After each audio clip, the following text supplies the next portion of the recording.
These days, the biggest challenge is to surrender the idea of who I am. I'm really moved by and deeply touched by the idea that we are all from one consciousness.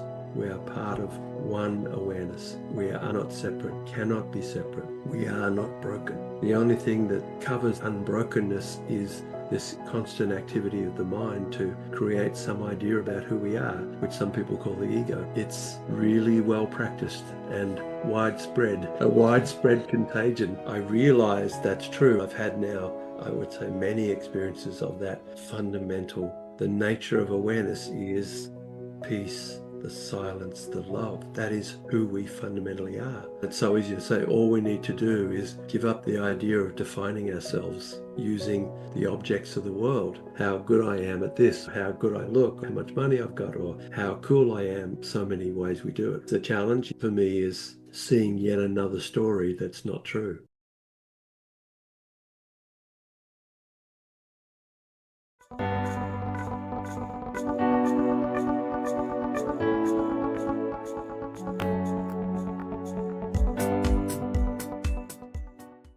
I'm excited to have Ian Haycroft, whose journey began in Australia, where he grew up in a conventional environment that shaped his initial perceptions of self and the world around him. Like many, he faced the internal struggles of seeking freedom from societal and personal constraints that often define one's identity. His curiosity and desire to transcend these limitations led him to meditation at a young age, a practice that would eventually become a cornerstone of his life's work. Ian, welcome to the Transcendent Minds podcast. Can you share more about your early life in Australia and what initially sparked your interest in meditation? Thanks, mate. It's good to be here. Thanks for inviting me. My early life, I was born in rural Australia in 1953. How could I possibly be so old? Raised in a rural country town. My dad was a manager of a radio station, my mum a school teacher, and a brother and sister. I had the kind of classic Aussie middle class, wonderful upbringing. Played footy, swam, was the kid most likely to do well. Went to high school. In those days, we had a class of 80 in our final year at high school, and just three of us went on to university. The tradition was most people would stay home, they'd become apprentices, they'd work in the local area.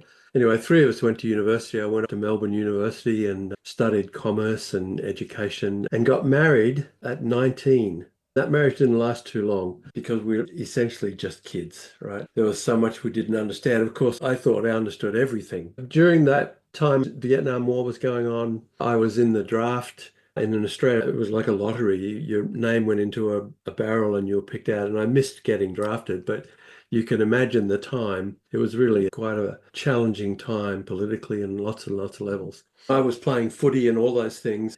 As that marriage ended very rapidly, so did my ideas of the wonderful life I was going to lead. I was going to be this kid who played football and did great at football and all would be well and I'd get a great job, and all of it fell apart. The one thing that I felt was important was I had started to meditate. I was attending a Muktananda ashram in Melbourne and learning those meditation techniques. That's what got me started, and it's why I essentially left Australia in 1977. I dressed it up as a spiritual search. Essentially, I was escaping from pain. At the time, I said, I'm on a spiritual search and I'll go to India and I'm sure I'll be enlightened within 3 months. So that was the beginning. How did your upbringing and family influence your journey towards seeking internal freedom? I think I had the incredible benefit of having a mum and dad who really loved us dearly. Many people turn towards a spiritual journey because of the struggles of their childhood. To be honest, I had none. I was the youngest of three, spoilt youngest child, had everything given to me on a plate, really. So it wasn't anything to do with my parents or my upbringing, other than the sense that it was very normal and within certain boundaries. I assumed that's what life was like. When I ran into the brick walls that we all run into when we're teenagers or early 20s, I was really shocked that this stuff would happen because it wasn't the way it was supposed to be.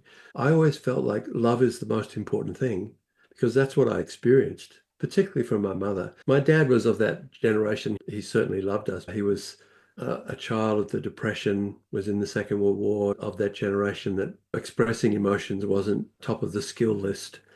My mum did. So I always felt and have always felt that knowing what it feels like to be loved was an essential grounding experience for me, even though I went through a lot of the turmoil of what is life about? How come the person I loved didn't love me anymore? It's most of our lives, right?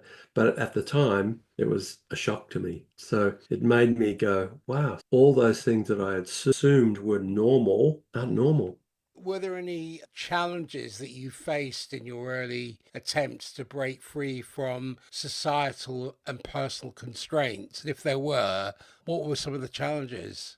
It was the mid 70s, so I got to be a hippie. So I got to outwardly, yeah, reject all societal boundaries. So in a sense, I got to practice. I got to practice the idea of being free. Of course, I wasn't. My dad used to call me a marshmallow Marxist, which at the time was very offensive, but he was right. I faced plenty of challenges. I went to India. I thought I was going to find my guru. Rather than that, I got dysentery and was so sick I couldn't stay in India because in 1977 to go to an Indian hospital was, as they say in America, a crapshoot, right? Would I get better or would I not? I made the decision, oh, I better not. But rather than go back to Australia, I was determined I wasn't going to fail. I came to London, went to the infectious diseases hospital, stayed there for a couple of weeks to get better, and then started hitchhiking around England, Wales, and Scotland, all with the intention of finding a community. In those days, it was like, what hippie commune could I find? I began to discover that they're actually easy to find, but good ones are really hard to find. There was a lot of folks just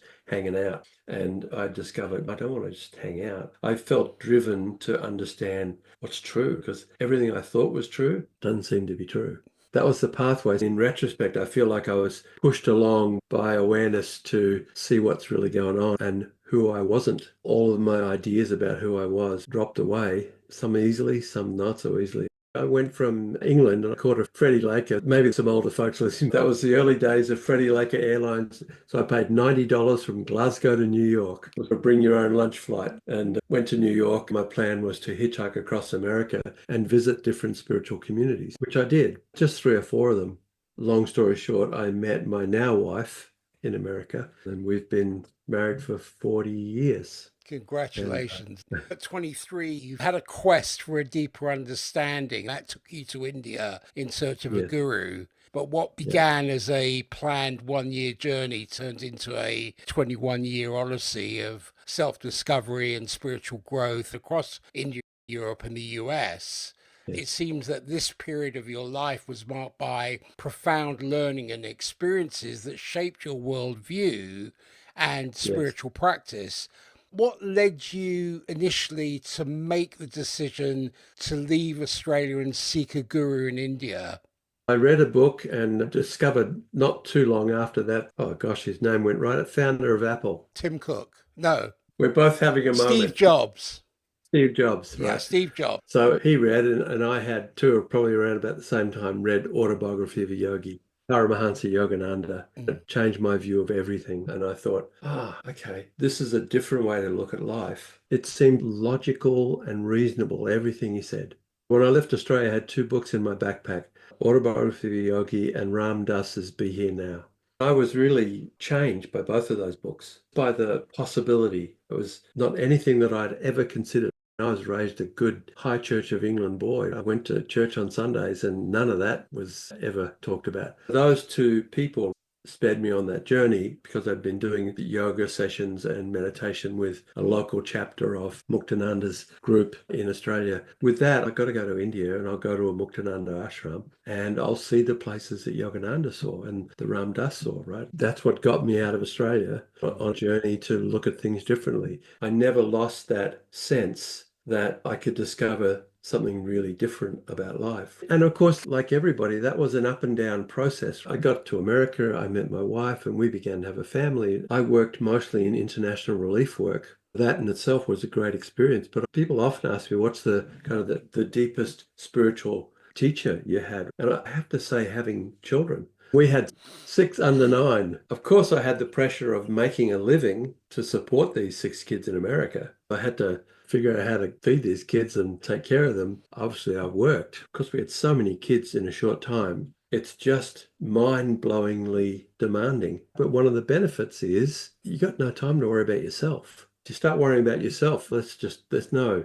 If you really want to love these kids, they need you. And they need you in lots and lots of different ways constantly. They're all grown now, but the best teachers of selflessness, right? How to be selfless. Have kids. If you have too many, you'll be more selfless.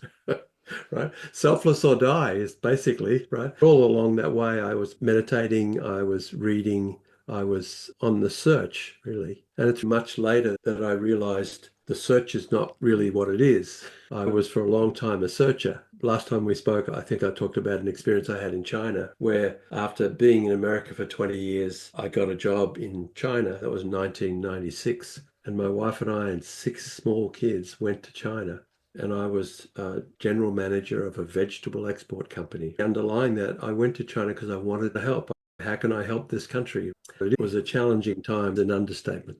You went to the States, you met your Yeah, wife, Kim, you went on yeah, to raise six children together, balancing the demands of a large family with your spiritual pursuits is no small feat. Then there was a pivotal moment when a psychic told you that your guide, Yogananda, was learning from him how to live a spiritual life while raising children and working in the world. It seemed to me that moment underscored the importance of integrating spirituality with everyday responsibilities. How did you manage to balance your spiritual practices with the responsibilities of raising a large family? probably poorly. Not probably, ask my wife, badly, because I think balance is difficult under those circumstances. I often think of some spiritual practices, and some devotees in different traditions are really driven hard by their teacher to sit up all night meditating. Some of the stories of the training that teachers give can be really demanding in order to break the sense of self, the definition of self. I had six teachers. The kids were constantly, and they were just being kids. So honestly, they were my strongest teachers Mm. because it was difficult for me to balance making a living. And my wife was amazing because you said we both raised our children. I was working in international relief, traveling all over the world. I would say to my wife, bye, I'll see you in a month. I am always careful to say that the one who really raised our children was my wife, and it's true. After years of working in various roles, including you mentioned a general manager in China, you reached a turning point where you realized you couldn't continue on this corporate path. Despite all the responsibilities of supporting a large family, you chose to pursue a new direction, kinesiology, which became not only a way to serve others, but also a path to freedom. What led to your decision to leave the corporate world and pursue kinesiology? Two things, I think. One was the corporate life was just really lots of travel, lots of meetings, lots of away from family, and the perfect formula for divorce. I was living in China, traveling backwards and forwards to countries, having meetings, and in Asia, alcohol is usually a big part of most business meetings. And it was just a lifestyle that wasn't conducive of being a good father. But Mm. also, I had an experience in China because I was general manager of this vegetable export company, and it wasn't going well. It was really difficult. It was a joint venture between a US for-profit company and a Chinese government, and it was a 50-50 joint venture, which was a formula for disaster because no one could agree about anything. It was really challenging. After about 9 months, my wife and I decided it was too hard for the kids being in that. The smog was incredible. We were too far from schools. So my wife was homeschooling. So we made the decision that she would go back to New Zealand and I would stay in China. In Australia, we call them FIFOs, fly in, fly out. I would work 6 weeks, go home for a week, come back. And it was tough. But I used to each evening go and sit by a fish farm when I was in China and pray and meditate. It was like a lifeline for me after a day's work. But over time, I got more and more frustrated with what was going on in my own life. And in those days, I had a sense of praying to God. Now, I have a slightly different perspective. At that time, I felt like I was serving God. I was in China to do something for God, and nothing was working. I never thought that one could or should be angry at God. And I had it out with God, right? I said things that I can't say out loud on your podcast, some very nasty things to God about where the hell are you? You're out of my life because you're doing nothing for me. And with lots and lots of expletives. I was just so angry. About 10 or 15 minutes in, I was overcome with a sense of being loved. I couldn't explain it. It was overwhelming. I cried and blubbered for an hour. I had this overwhelming sense from God. Finally, you were honest with me. That was the sense I had. So it wasn't long after that we decided as a family I couldn't continue in China. We made the decision then to come back to Australia. But having had that experience and also realizing the corporate way of life was not the way to go. I was 47 with 6 small children. I had one of those moments of what am I going to do when I grow up? I knew that I couldn't just go find some job. That's where I found kinesiology and decided, okay, this I could do. I had to study quick and get going quick because I had kids to feed. I opened a clinic on the Sunshine Coast in Australia, which is a beautiful part of Australia, and began the kinesiology work. And of course, ostensibly, I was there to help people, but what I really discovered was I was helped by them. When I first started, I knew all the theory and I knew what to do. I had my stuff together. But thankfully, over not too long a period, I realized I don't need to put on any show about how great I am. I'm actually just need to be here and love these people and serve them. The experience I had in China, one of the things that happened is because I'd felt so loved and embraced by divinity, I had the experience, and I still today have that experience. I can't see people without seeing their divinity, however struggling they may be. I discovered in my clinic work what I most needed to do. Of course, I had certain skills in relation to kinesiology. And I say this to this day, I still say this to my clients. The healer in the room is you, not me. I'm just a traffic cop. I'm just pointing, directing, giving you insights that may be helpful. But the real healing is you. It actually arises from within you. The divinity that is actually you is the real healing. That's the healing. Now, often people want to be healed physically. They've got aches and pains, and I get that. But many of the people, and over time, more and more, the kind of people who came to see me would have what I'd call energetic or emotional issues. I love the kinesiology very much because I think it's a wonderful way to help people understand the kind of unconscious blocks that are in the way for the kind of life they want to lead. If someone's coming to see me 4, 5, 6, 7 times, I say to them, okay, look, this is fine. You keep paying me, I'll find things that are wrong with you. But this is not the point. The point is deeper than all of these things that we might call unconscious issues is a profound peace, a profound awareness, a profound divinity that is actually you, where there's nothing wrong. From there, the real healing can begin. I always feel that's the path. People may come initially to be healed about important things, but ultimately it becomes about how I work to try and help them see and experience what's really fundamental about you is where all that matters. From there, healing really happens.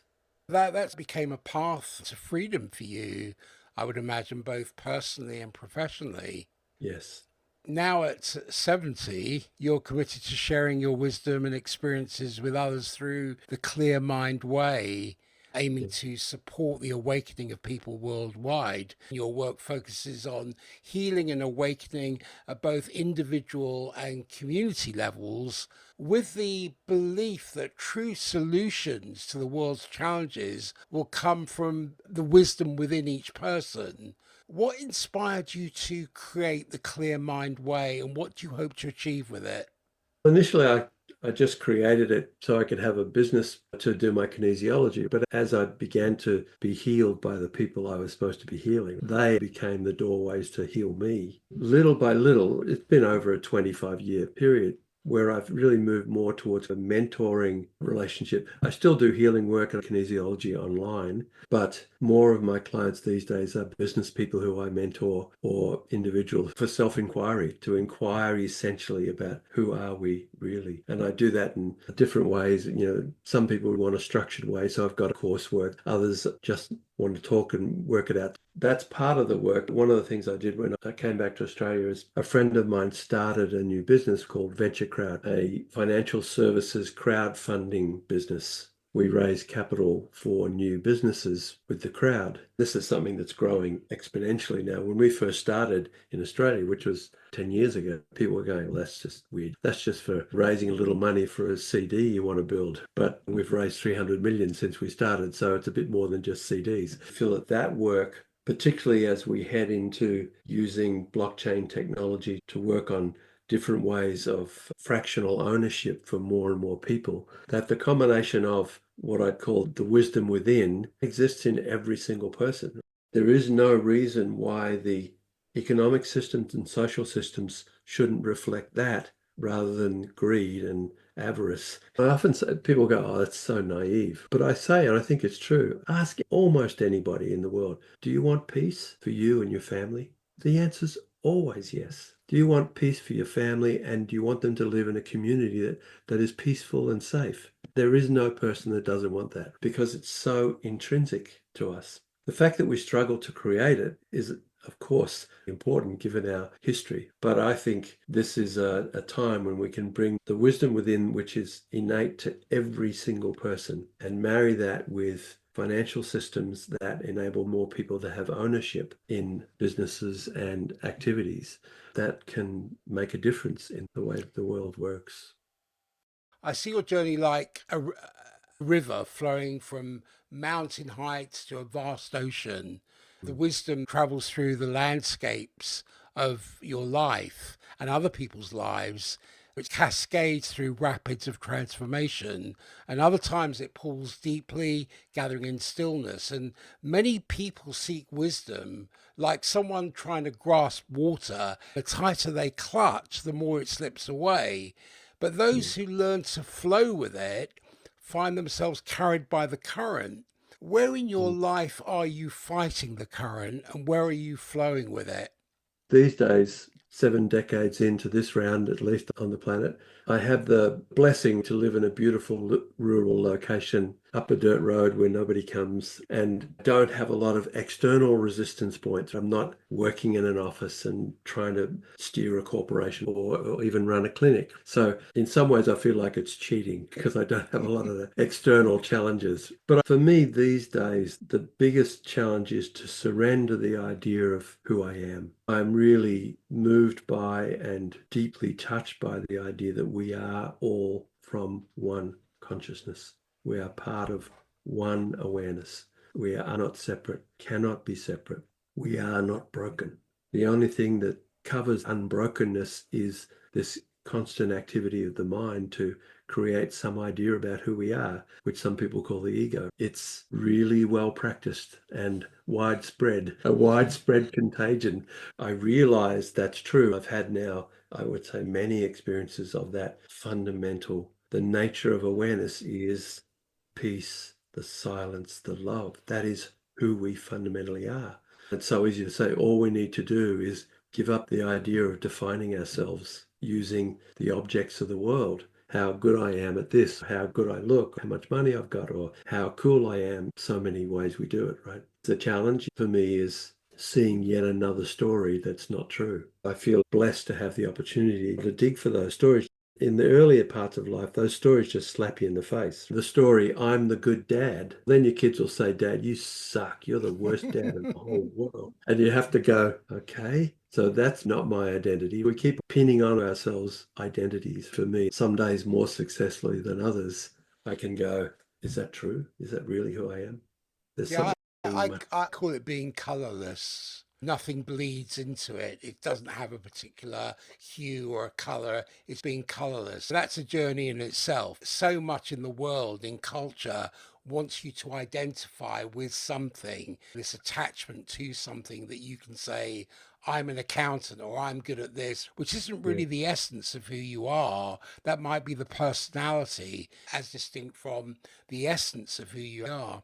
Are there any depths within you that remain unexplored, like the dark waters beneath the calm surface? I think the answer is I'm sure there are. Peeling off the layers of identity is there are many more than we think we might have. But I do have a different approach these days to that. So rather than keep on peeling, keep on looking, I feel strongly there is a place I have experienced that we all can experience if we recognize that we are aware. We can sink into that place, that experience that is beyond mind, beyond body, beyond interpretation. From there are no dark waters.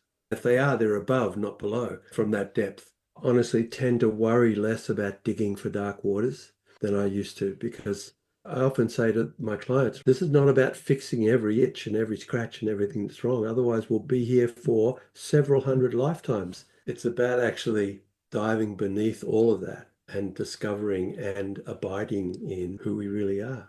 I honestly don't feel the need to keep chasing. Often people are much more moved by someone who looks at them. I don't pretend to be perfect in any way, but I think there is a perfection in all of us, which is at the root of who we are is divine. When we interact with people, if we allow ourselves to be in that place, people experience something. They may not consciously experience it. The point is not for them to go, oh, you're so cool, you walk on water. No, I've seen people heal in ways they couldn't have imagined. It's certainly nothing to do with me, but that which flows through me, but also all of us. It's not about what's me. No, we are all our guru, all our guru. Keep looking for gurus. They're right there in the mirror. For me, that's my practice more and more. How do you navigate between the surface needs of daily life and the call of deeper wisdom? I think these days I don't differentiate those two anymore. Less and less. Life is all of those things. But we're here living, we got to make a living. Kids have birthdays, they want presents. Life is full of that. And I used to go, oh, if I only didn't have so much of that to do, then I could be spiritual. But actually, the discovery through lots and lots of failures, the discovery is wisdom is in all of those things. When I go to the post office, how do I treat the person behind the counter? How do I treat my wife? How do I communicate with people I see in the street? We have those wisdom choices everywhere. How do I deal with the bill that came in that was bigger than I thought it would be? I look at all those things now as there's another teacher. And I was just watching a beautiful video about Thich Nhat Hanh. He said, we have many teachers, one of which is our suffering. Probably the most powerful one is our suffering. Not that everyday life is suffering. David Hawkins, who was another teacher I love very much, he would say, perspective is everything. It's not just important, it's everything. What's your perspective? I was recently visiting, three of our kids are in Melbourne, which is a 2 hour flight from where we are. And I was down visiting, and my kids get embarrassed because I go shopping with them and I start talking to the people surfing, and they're like, okay, Dad, she's just serving us stuff, right?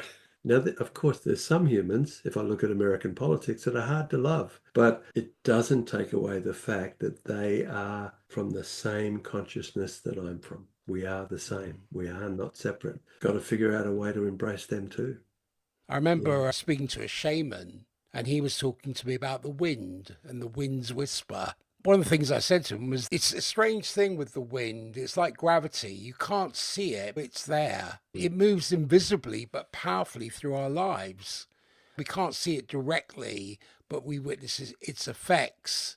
And in the bending of rigid thoughts in the seeds of understanding, it carries across distances in the weathering away of old certainties. And like ancient wind listeners, we have to learn to attune ourselves to its subtle movements. Have there been any whispers of wisdom that you've ignored because they came too softly? I'm sure there are many, so much so that I didn't notice them. So, yes, amidst the hubbub of life, I think there are many whispers that come and we just don't get them or don't hear them or feel them. Often it's later we realize I missed something because I'm in pain. Right.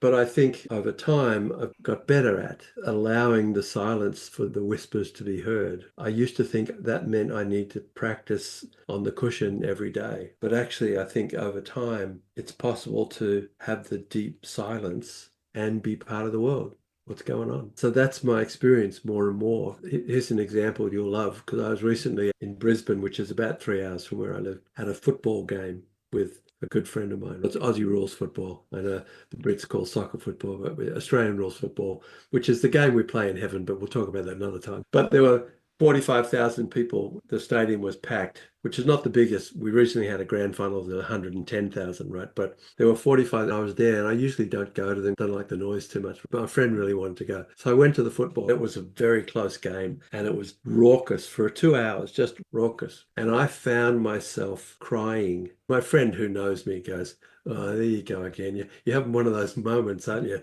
In the midst of all that hullabaloo, I was just so touched. There's 45,000 people all together having a ball. Luckily, in Aussie rules crowds, we never have any violence. There's lots of swearing and lots of yelling and going on, right? But actually underneath, there's 45,000 people here to be part of something. It was so beautiful. I'm going, wow, I get to be with 45,000 other people loving these guys running around in shorts. It was so touching. Perspective is everything. If you can have that silence within you all the time, even in the midst of a crowd, there's those whispers, because the whisper was, just stop. This is amazing. Look, all these humans were all the same. That is an essentially divine quality, a longing to know each other deeply and support each other and be intertwined with each other. These are such divine drives within us. And as we lose some of those intertwining connections and community, more and more people struggle. But like you said, it's about pause. You freeze that frame just for a nanosecond.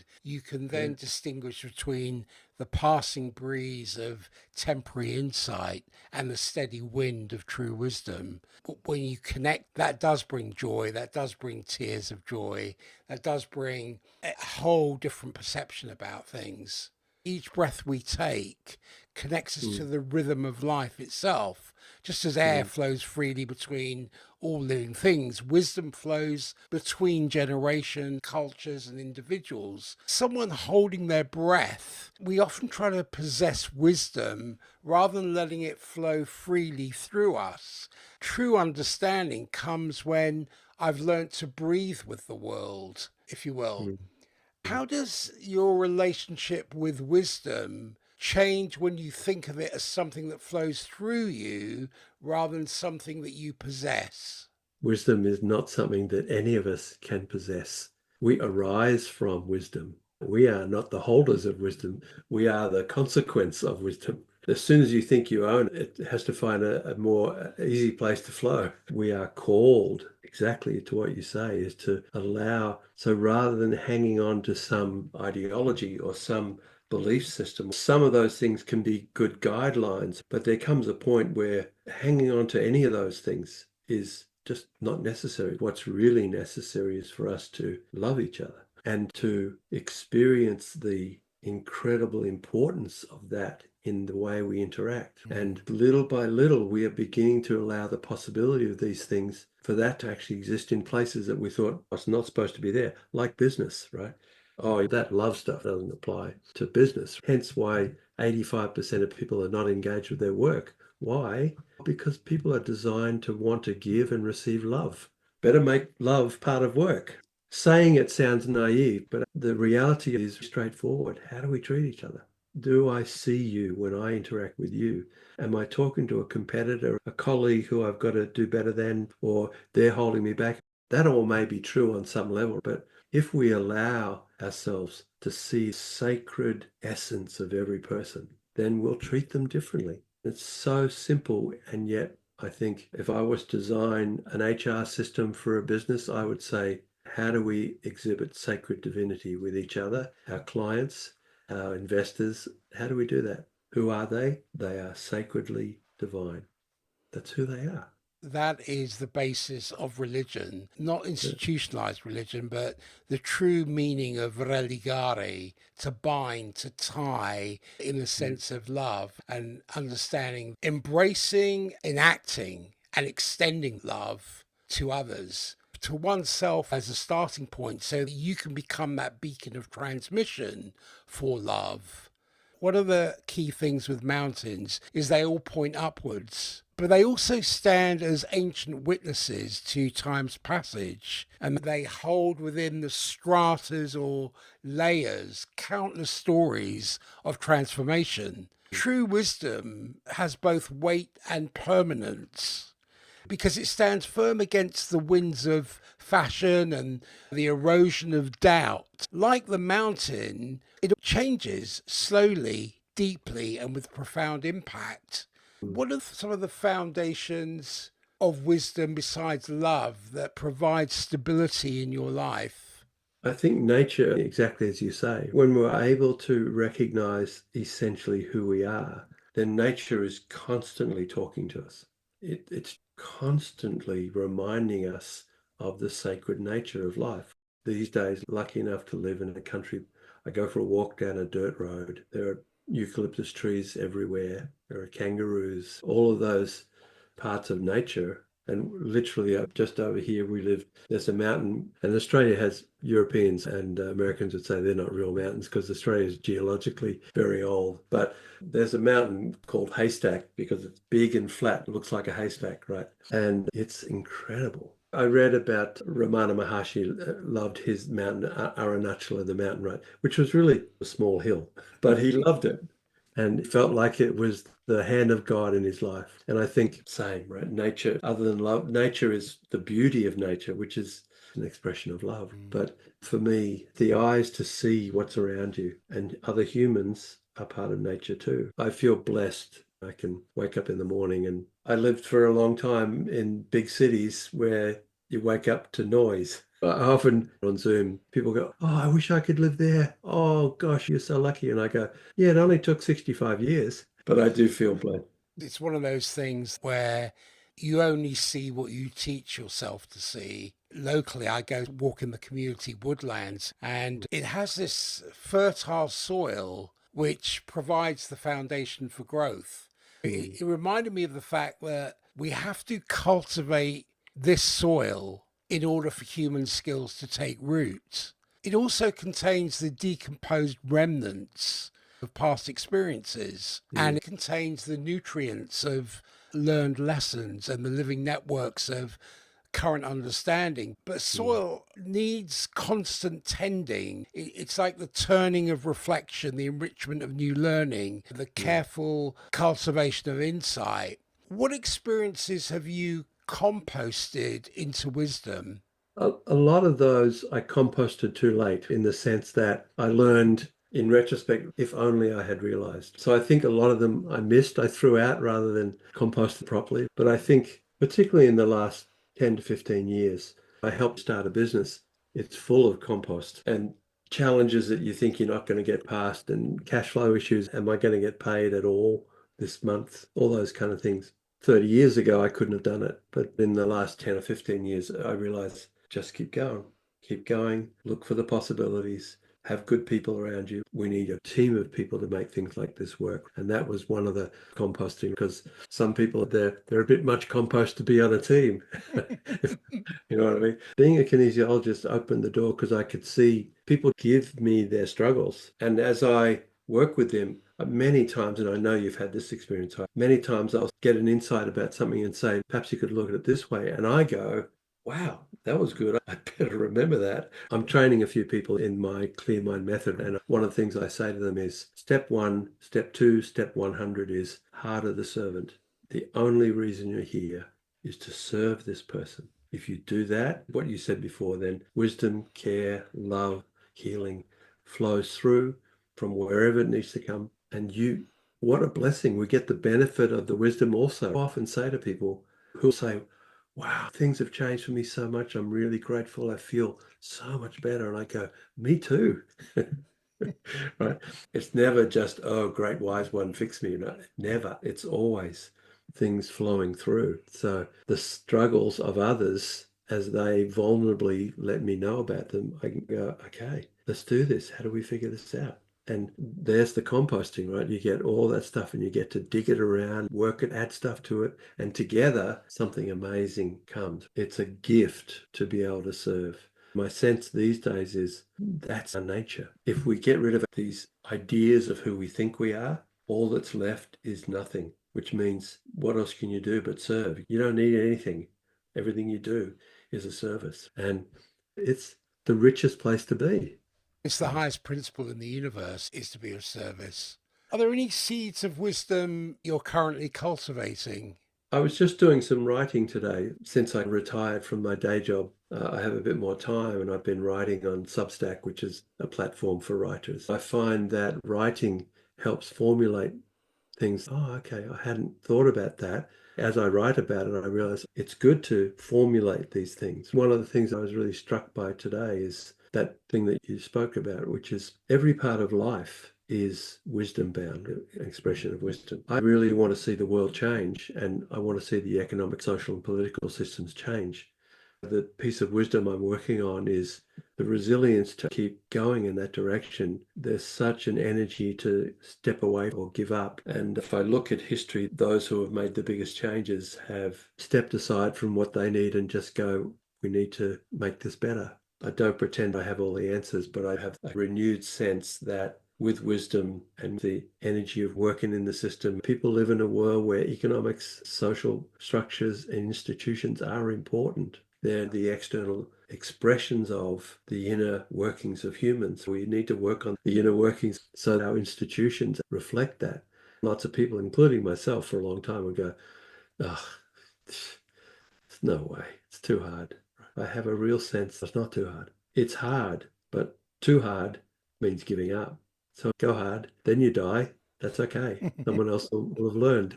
When I listen to economists, I find they're quite unfeeling, whereas consumers are extremely feeling. They lack empathy. You have to balance ecology with economy, and that balance is not easy to attain. What I see you're doing is what I call a living fire, a transformative flame. It's a sacred fire. We're gathering around the digital campfire. If you look at ancient times, human beings have gathered around fires to share stories and warmth and wisdom. The flame transforms what it touches, just like wisdom transforms those who embrace it. It Mm. provides light to see by and heat to fuel transformation. Like Mm. fire, wisdom must be tended carefully. Too little, it dies out. Too much, and it consumes indiscriminately. Are there any aspects of your life that are calling for wisdom's transformative flame? Yes, one project, and it feels more than a project. I've been working with others for some years on something we're calling the wisdom path. Essentially, it's what you're talking about, right? How can we bring communities of wisdom, many of which already exist? Sometimes we get a view of the world that is just full of darkness. Actually, it's not. There are incredible and often these days digital communities of spiritual people or astrological communities or climate caring communities. There are all kinds of communities, but I think they are struggling to find a place for their inner wisdom to land to do something. We may really care about the climate, but people look around and feel like the political doorway seems corrupting of what we're trying to do. There's not enough funding in the way that we're working to make a difference, and big corporations are running everything. There are always so many obstacles. This Wisdom Path project that I'm working with others on, it involves this crowdfunding thing that I talked about, which is we're in an era with blockchain technology where we can build fractional equity tokens, meaning what used to be big chunks of equity in businesses that only the people with billions of dollars in deep pockets or the financial institutions, which have incredibly unbalanced amount of power in the world, because of ownership of capital, they have so much power and control. But blockchain technology is opening the door to the potential to fractionalize equity, meaning divide it up into bits that you and I can afford. You and I, in many millions, can then begin to draw away the capital from the big institutions into businesses that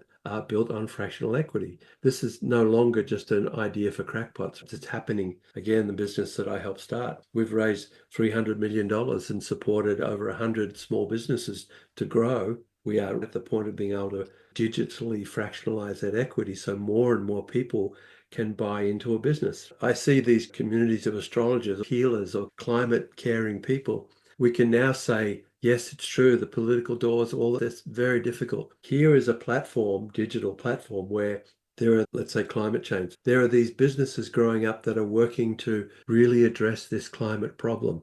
Would you like to own one?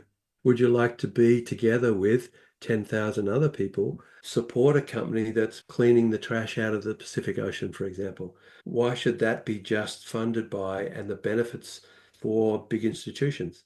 Why couldn't 10,000 people have a say in that? I believe this is the future, but it needs to be guided by wisdom. Those communities of wisdom already exist. I think of all the Buddhist communities in the world, so many wonderful people, deep internal wisdom, who at the moment they're often restricted to charity work or meditation retreats, which is all beautiful. But I look forward to the day when I can say to those 300,000 people, how about this wisdom gets put into this business, which will make a difference to places in India or Africa and still be profitable, meaning have a return on that. I think we so often think charities for helping people and businesses for getting rich. The whole microfinancing business throughout the world now is showing that something that actually helps people can also be sustainable. So I think that model and many other models can work. I'm a bit fired up about it. Can connect wisdom and technology.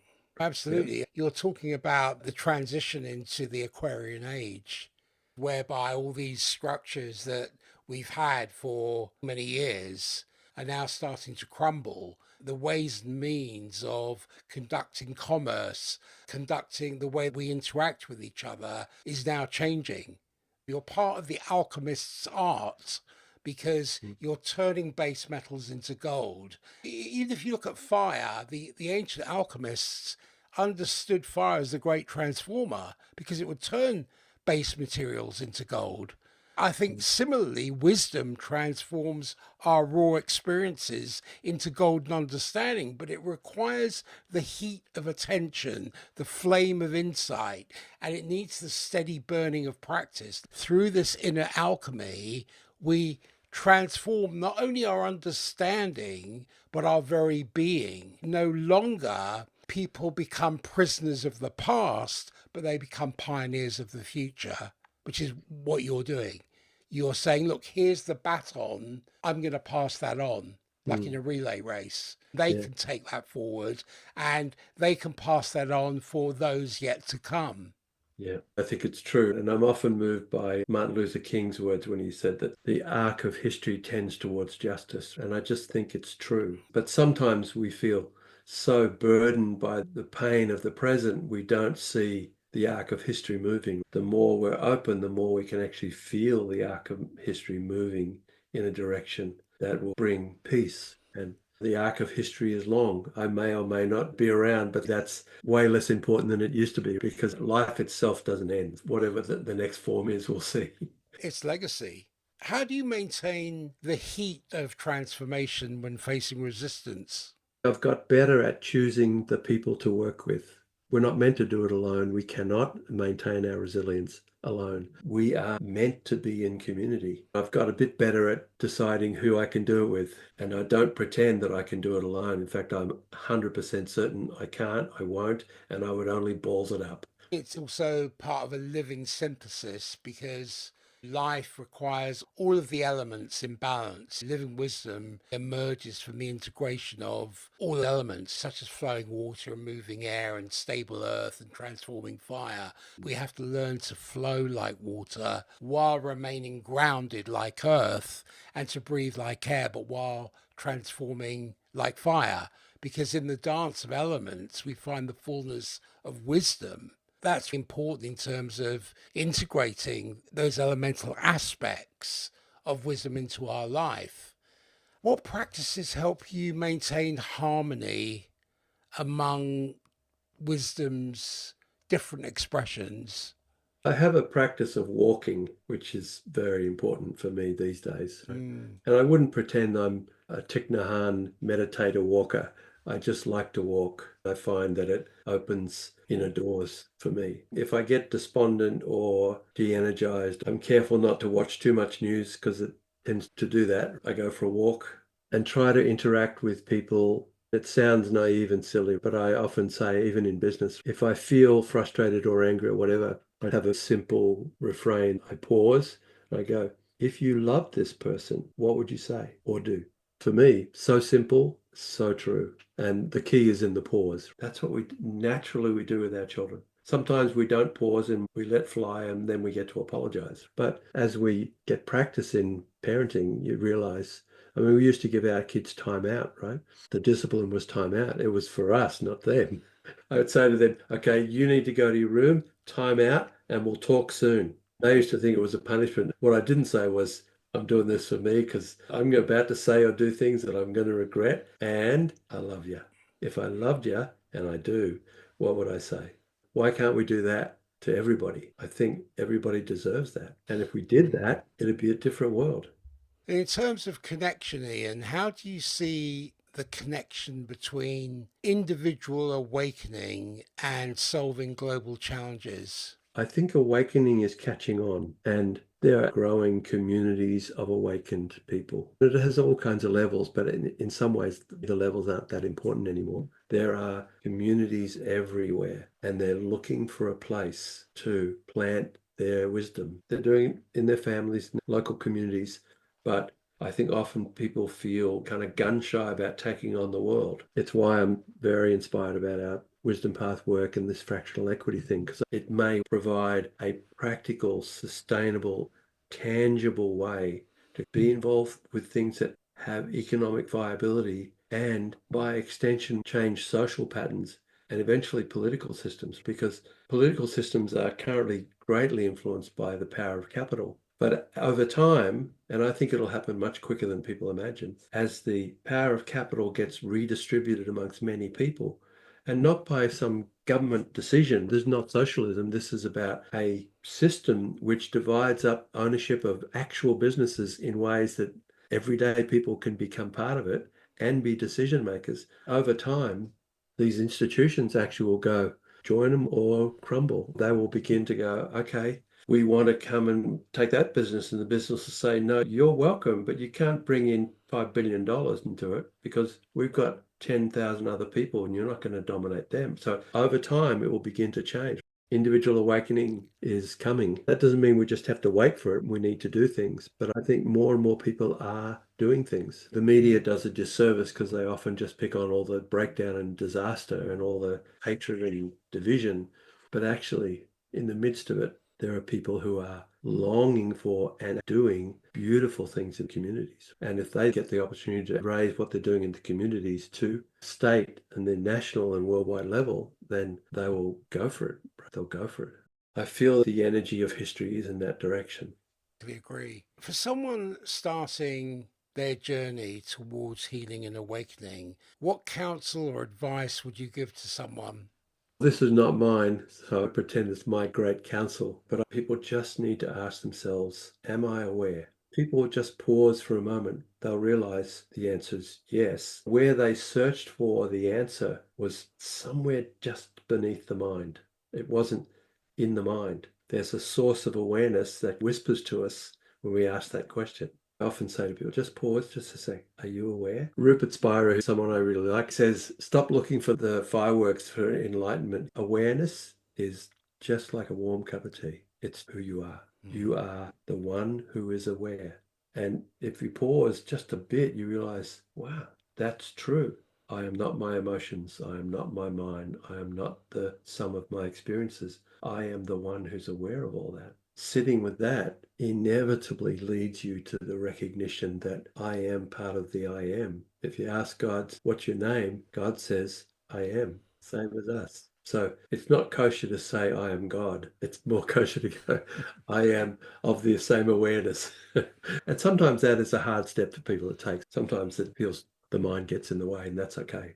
Many people are numb and they have awareness within them. They just need to activate it. But I do see there's a whole machinery of distraction out there vying for your attention, your energy, and your focus. It takes you away from pause, it takes you away from connection. Do you have any parting words? And when people want to find out more about your work, where can they find you? My parting words would be one step connected to asking, are you aware? Because sometimes that's a big step. I often ask people I work with, tell me about the part of you that's not broken, because it opens them up to look in this very same area, which is awareness. Very often people struggle with that. You're so focused on what's wrong with you that you don't know what's amazingly right about you. let's find that together. My parting words would be that. As far as finding me, I've got a website, which is The Clear Mind Way, www.theclearmindway.com. It's got bits and pieces about what I do, how I do it, and links to my Substack where I'm writing stuff. People can find me there. They can make an appointment, and there's a calendar there. First appointment's always gratis. It's really just a discovery. Are we good for each other? Is what I've got to offer good for you or not? If it is, great. If not, then great. There's other people who can be the one for you. It's always figuring it out together. I want to extend my heartfelt thanks to you for this incredible conversation and for joining us on Transcendent Minds. Your insights, experiences, and candid thoughts have truly enriched this conversation and hopefully have given listeners so much to think about. To the audience, thank you for tuning in. I hope you found this as fascinating and illuminating as I did. If you enjoyed this episode, leave a review and share with a friend who might also find it valuable. Until next time, keep exploring, keep questioning, and keep the conversation going to empower your evolution. Ian, thank you so much once again. I've really enjoyed the dialogue with you. Thank you, Peter. Me too. I really have loved this conversation. I appreciate it very much.